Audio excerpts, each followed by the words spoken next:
Okay, a couple things. We'll talk a little bit about business description for those of you that are getting a little bit ahead. We should be getting our management and organization, what I say, end of the month, so that's about the end of this week then, really, that Sunday or whatever, that they ought to be getting in. Again, don't forget you got to do a narrative. It's about accumulating those documents, yes, for your appendix, but when I talk about the narrative too, I often say that there ought to be enough in the narrative that I don't actually have to go back and look at the documents. How's that? Some of them are real simple. It shouldn't take you too long, a couple sentences to tell me about your name registration, right? Some of them should take you more longer paragraphs, like talking about your resume and why you are qualified to do what it is you're proposing to do and those types of things. Okay. Remember, some of those documents are going to end up in the appendix on your final business plan, and that's fine. I don't necessarily need to see them now if you don't have the ability to or don't want to scan them, but make sure you list them for me. Okay. Make sure then when you put something in the Dropbox, or maybe you have a table of contents or something for that part of your appendix, whatever it is, just make sure you list on there so I know that you've got those documents that are going to be in there.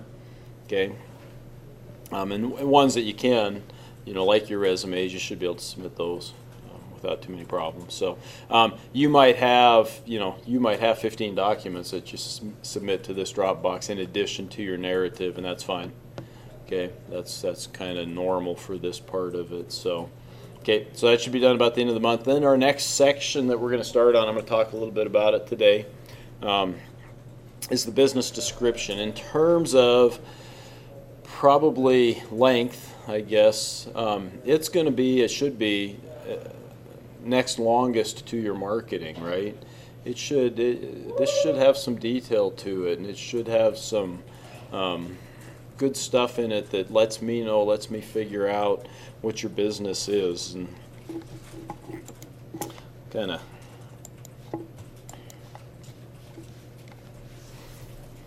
of necessarily there is going to be some overlap, right? Okay, there's going to be a little bit of redundancy from some of the stuff that's in your marketing plan.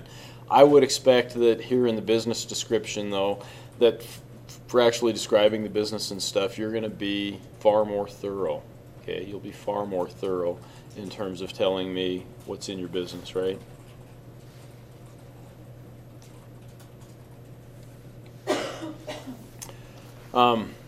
Nobody has ever, since I've been teaching this class, which is 13 years or so, I've never ever deducted points for somebody because they had too much detail in this section, or any section for that matter. Never have I deducted points for somebody having too much. Okay? Have I deducted points for people not being thorough enough? Yes, I have. Okay? So if you really want to make an error on the too thorough side or too detailed side. Okay?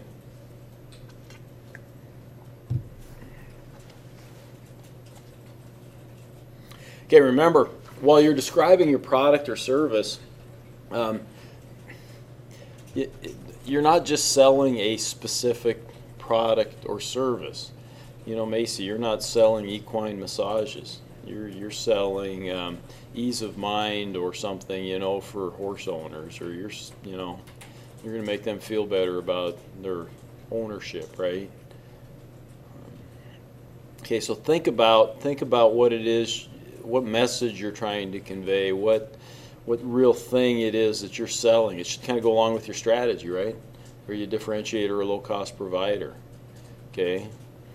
John's not selling firewood. He's selling means of people to heat their homes and stay warm for the winter, okay? And convenience, right? Different things like that. It wouldn't hurt to brainstorm, okay? You might brainstorm and come up with 20 things, of which you pick 4 or 5 that you might talk about in your actual business description, okay? I like brainstorming for things like that. It's just a great deal. Sit and jot some things down, while you're watching the NCAAs next weekend or whatever. You can sit and jot some things down. Okay. I kind of give you some examples there. Rolex is prestigious. Some of the new, like the new Apple Watch, iWatch, or whatever the heck. I mean, what are they selling? It's going to be a little bit of prestige because it's going to be for early adopters. And the stuff I've been reading about it seems to say that its best features, or the things that might get used the most, might be the health features with the iWatch. People would wear it because it'll help, kind of like the Fitbit or those types of things. It'll help do those things along with being a watch and being a communicator and whatever else they do. I don't know what all they do. Positioning again, where you at? Are you high end? Okay. Describe, and what I say is describe your product or service in those terms, right? Whether you're high end differentiator or whether or not you're low cost. Remember, back to your marketing too. Are you selling convenience goods, shopping goods, or specialty goods or services? You know, Macy, yours is a specialty, right? Absolutely. How many people are really going to do that? Bobby, your guys is a little weird. It's not a convenience good. It's not a specialty good, really. I don't think anymore. Back 15, 20 years ago when craft brews were just starting to get going, you might have called it a specialty good, but it's probably not now. It's probably a shopping good, I would think. So, Garrett's probably a specialty, right?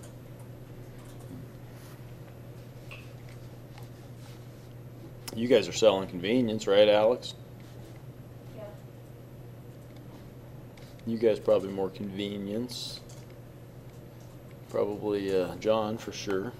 How do you stack up, right? A little bit. Again, you did a lot of this in the marketing, so I don't know that this part of your business description you'll spend a lot of time, talking about this. Okay. Should you talk about potential future products? Possibly, yeah. Yeah.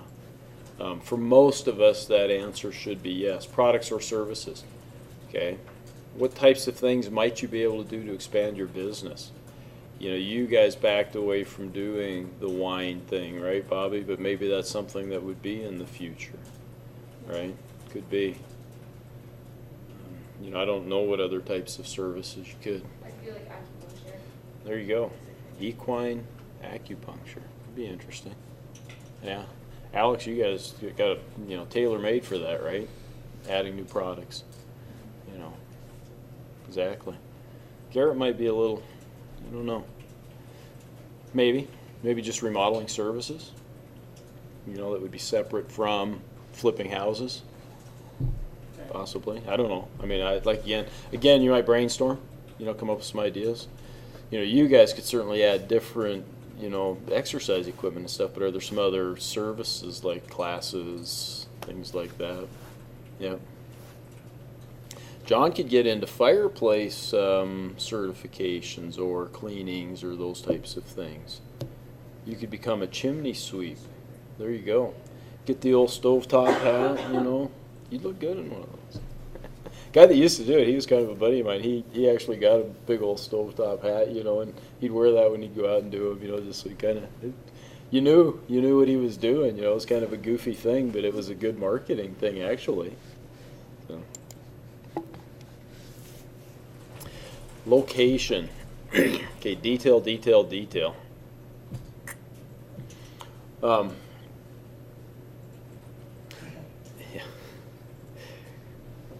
I would say if people fall short, oftentimes this is probably one of the areas, right? You can work outside in. By that I mean, talk about the state of Montana down to your specific location, or you could start with your specific location and start to work out from there. Okay. I want to know how many parking spots are in front of your location if you have parking spots. Some of you don't. Some of you have mobile businesses, and so it's a little bit different, right? Okay. I want to know for sure the businesses that are around you, right? On the same block, across the street, around the corner, right? Okay. And then you could, that would be identifying every single business, that's like that. And then you can get into the whole business district or area where you might be. For some of you, okay, obviously Macy's going to be traveling, right? Kind of little bit of a different story there. And so your location description is going to be a little different. You're probably going to tell me about the places you're going to go to. You're certainly going to tell me about where you're headquartered and all that, and what kind of a setup you have there and whatnot. But you might be telling me about where it is you're going to go to and what that entails. How many competitors show up at a rodeo. Those types of things. So, isn't the Bull Dazzle? Is that this weekend? Yeah, I forgot to announce that this morning. So Friday and Saturday both, or is it just Friday? Both days. Okay. Yeah, I forgot to announce that, but the Bull Dazzle will end this weekend, so that's usually kind of fun. So it's been a year or two since I've been to that. I might have to see if the little guy wants to go. Bet on the Bulls. They usually win. Okay. And I think I got a little more here as we go along. What's the address of the business, right? Physical address of it. Okay. Then so you've done the address, you've done the parking spots, you described the inside of it for me, right? I think I'll come back, right down to the type of broadband, the number of toilets you have, the posters you're going to hang on the wall. Pictures are certainly appropriate, and not required, but pictures would certainly be appropriate. You guys have a specific location here in mind. You certainly go take a picture of it, right? Everybody's got those technologies nowadays, so, and you can certainly put that into the business plan itself. Okay. Oops, I'm gonna go backwards. Okay, so again, if you're working inside out, then you do that. You describe that business as fully as possible. The cash register system you're going to have, are you going to have credit cards? Are you going to, on and on and on, right? Okay, ad nauseum. And then expand to the neighborhood, to the business district, to the town. Talk about the town, right? Okay, now I couldn't write about Havre in anything less than 2 pages probably. Okay, do you have to be totally creative about it? No. You can go to Havre Chamber of Commerce. They probably got some nice prose in there about the town of Havre, right? What the population is and all those other things, right? Okay, what it consists of, what our major industries are, what that we have a college here, on and on and on. Okay, I could write almost endlessly about the different things that go on here. Okay. The different things that are available, on and on. So expand on that. What I often say when I get to this part, when I was in banking and we did SBA guaranteed loans, we actually sent those off. I don't think they do that way anymore. I think they've changed the SBA program. I'll have to talk to some of my buddies in the banking industry, but we used to send them off and we have to get them approved before we could actually process the loan. And for a while we sent them to Helena, and Helena wasn't too big of a deal because people in Helena kind of knew what Havre was about. They knew what it was like up here, et cetera, et cetera. They closed down that part of that office. They still have an SBA office there, but they didn't do loan approvals there. We had to send them to Sacramento, California. Okay, and I've told people, can you imagine some young gal just out of college? It always seemed like it was a gal too, by the way, when I talked to him. But some young gal just out of college, or a couple years out of college, and she's in Sacramento, California. She's probably from San Francisco or something, and she's reviewing a loan application for a small business loan from somebody in Havre, Montana. Okay, it's not enough just to tell her the basics, right? You want her to have a feel for what the community's like. You want her to actually have a feel for it. Okay, so make it as descriptive as possible, and then to a certain extent, you describe the state. Okay, for some of you that's more important than others. Okay, for some more important than others. Macy, it's going to be because you're going to be traveling all over the state, maybe, right? Okay. For the rest, for Garrett, it's probably going to be kind of important. Not that you're going to be traveling around, but just Idaho's not that big of a state, and it's a pretty big area of the state, and on, those types of things. So, okay. When you talk about the town, kind of talked about that. It's more descriptive than in the marketing section. Think Lake Wobegon, and you guys don't know anything about Lake Wobegon. It was before your time, but it was a guy by the name of Garrison Keeler used to have a radio show, and he always, I think he concluded it like this. He said, well, that's the news from Lake Wobegon, and it was a fictional town. But he said, where all the women are strong, all the men are good looking, and all the children are above average. And he always made this community just sound so kind of cool, you know, and kind of old fashioned, but kind of, you know, he had a way with words, and feel free to write like that. You can be creative in this section if you choose to be, especially when you're talking about the town and the area and those types of things. Okay, be creative. You know, make it have a good feel to it. So if somebody wants to invest in this and they're from Timbuktu, you know, they feel good about investing in the community and whatnot because you've made it sound pretty good. Right?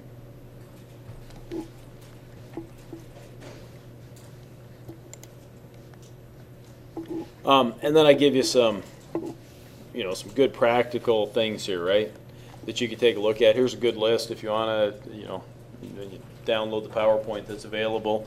You might want to take a look at this and talk about it, right? About everything here. Access to public transportation. Not a bunch in Havre, but what public transportations do we have? Is there a taxi in town? There might be a taxi in town. I think there is. We got the bus thing going around nowadays. How about coming to and from town? Not we got the transit. We got the transit thing. It goes all the way to Harlem too, I think, and then comes here. Has their own transit. Yep, they have their own, I think so. but it comes to Havre too, and so yeah. What else though? Train. Amtrak, yeah. Amtrak comes through Havre. Great service, right? Any others?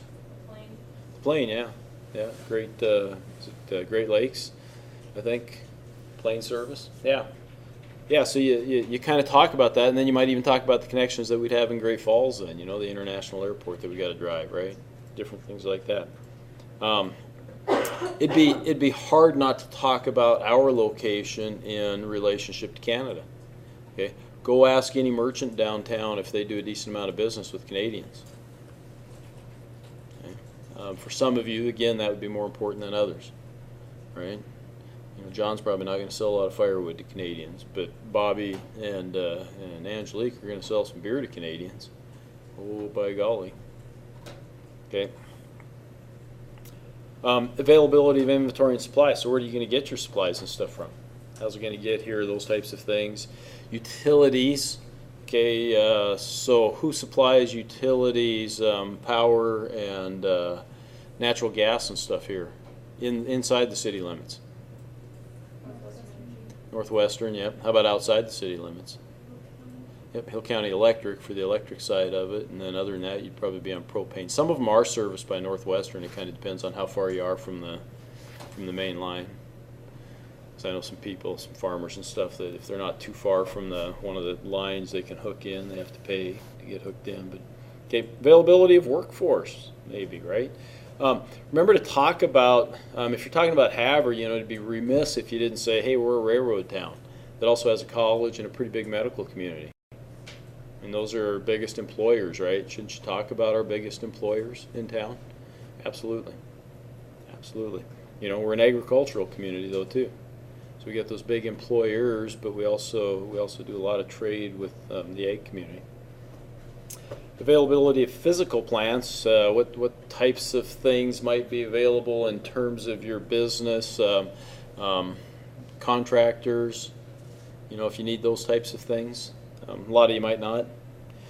Community service and amenities. This gets back to describing the community. You know, again, if I read, if you're in Havre, if you're doing your business in Havre or the area, and we don't have something in there about Beaver Creek Park, oh my God, how could you miss that? Right, largest county-owned park in the nation. Okay, you know, it's a great recreational area, right, that we like to talk about. And maybe Fresno Reservoir, right, for fishing and doing those types of things. How about hunting? Big deal in our area, isn't it? Shooting gophers. By the way, the gophers are out. So I'm going to have to go murder some here. I'm starting to feel a little bit itchy. Haven't murdered a gopher yet this year. Cost of physical plant. What's our cost like? Okay, building things, getting some things in, location of competitors, parking facilities, talked about that, proximity to markets. And that's both ways, suppliers and customers. Okay. Suitable location for expansion. Could we expand where we're at? Was it you guys that were telling me that Mike's already concerned about having not enough area down at the brewery? He's already talking about expanding. He's only been in there a year or so. Yeah. So And he may have room there, I don't know. You know, maybe when he bought it, there was some room, so. Taxes, traffic flow. You can get on, there's a site that on the state highways, they've got certain places all around the state where they actually do traffic counts. And so you can get on, for example, I'll bet you for Highway 2 downtown Havre, you can tell how many cars go by there every day. It'll tell you. The state's got a site that does that. Okay. So if you were down on Highway 2, it'd be good to know, right? Transportation rates, wage scales, pretty low in Havre. That's a good thing actually for a business. There you go. When I first started working at the bank, the guy that was training me said, you know what, if you're going to go out drinking, he says you should do it on weeknights. I said, weeknights? I said, God, I might be hungover and stuff coming to work. He says, well, yeah, naturally. He says, if you're going to be hungover, you just will get paid for it. So you can see the kind of training I got when I became a banker, for crying out loud. It's amazing I survived. Okay, any questions about business description or any questions you guys might have about management and organization plans still that you're working on? Okay. Is this due this Friday or? What's today? I mean before Easter. Yeah, today's I said the end of the month, so yeah. That should be Sunday or Monday then. Get it. Management organization part's due Sunday or Monday, yeah. Yep. And then business description, you'll take a couple weeks to work on probably. And then we'll talk about the executive summary. It's a short exactly two-page document, but I find it really difficult to write something like that. Okay, and then you got to start working on putting it all together and also putting together your presentation, right? So, for those of you that are doing this in a distance, check out BB Flashback. That's what I'm using, for you guys to watch these videos, and you guys would be able to do your presentation, say like I'm doing this, and it's a free download. So you guys might check into that because I might expect you guys to do presentations as well that we could watch here. So. Okay, any other questions? So we're not going to be like presenting it to the class? You guys are going to be presenting it right here to the class. Yeah, yep. Yeah, we've got a couple of groups that are doing it in a distance fashion, and so in the past I haven't made them do the presentation. That's a little bit unfair, but there just wasn't good technologies to do that. And now I think they can use what I'm using here, this BB Flashback, which, like I said, it's a free download. Click on it, it shows the slides. They could be talking and running through their presentation just like you guys are going to have to do in front of us. So, okay. Keep in mind, what are we going to have? 8 or 10 probably presentations, and we got 2 hours to do it. So, 15 minutes is probably going to be max. You're going to have a lot to go through, so you're going to have to kind of condense that. How do we have 10 presentations? What did I say? 8 or so? We got 1, 2, 3, 4, 5, 6, and then if we have a couple of distance ones that we'll be watching, that might get us up to about 8 or so. 8 or 9 FC. So, okay.